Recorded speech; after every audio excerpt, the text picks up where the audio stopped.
खाजामा केही छ तातो तातो? अब यो बेलुकाको बेला तातो त के हुन्थ्यो र? तै पनि के छ?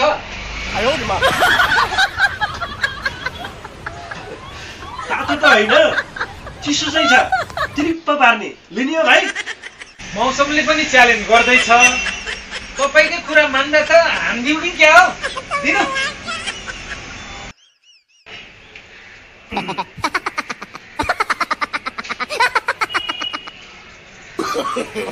No, no, no, no.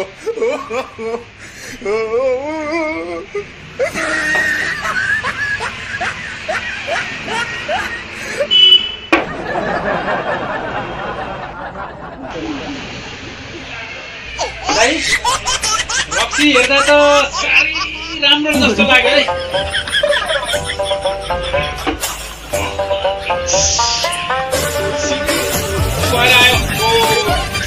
A1 अबदेखि म नि अरू होटल छोडेर यही गौतम होटलमा आउँछु है अबदेखि। अनि यसो खाने शीतल छैन के? यो गौचनलाई है कोही नेता पनि आउँछन्, कोही फिल्म खेल्ने पनि आउँछन्, भएन भने कर्मचारी पनि आएर पेन्सन दिन्छन् साँझको बेलामा। ल ठिकै छ, अरू त केही पनि छैन, सिद्धिसक्यो है। एउटा अन्डा चाहिँ बोफाएको अन्डा है, टक्क खाउँ न त चोपेर है।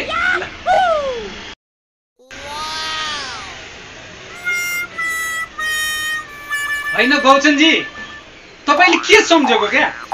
उसानेको अन्डा भनेर चल्ला भएको अन्डा दिने? च्याउ गर्छ त। ओहो, दिउँसभरिको कामले कस्तो दिमागले काम गरिन्छ यार। तपाईँलाई चाहिँ उसानेको अन्डा दिन्छु भनेको त चल्ला भएको अन्डा पो दिएछु। ठिकै छ, यसलाई मैले है कोरलमा लगाएर राखिदिन्छु। हजुर हजुर। अनि त्यस पछाडि जब त्यसले चल्ला पार्छ, ठुलो हुन्छ, भुटेर चाहिँ दुई भाइले मजाले बसेर खाऊँ है भाइ।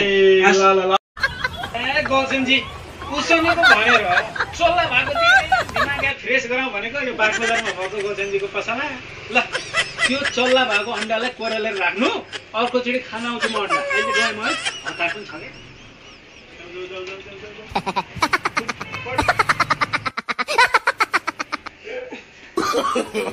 No, no, no.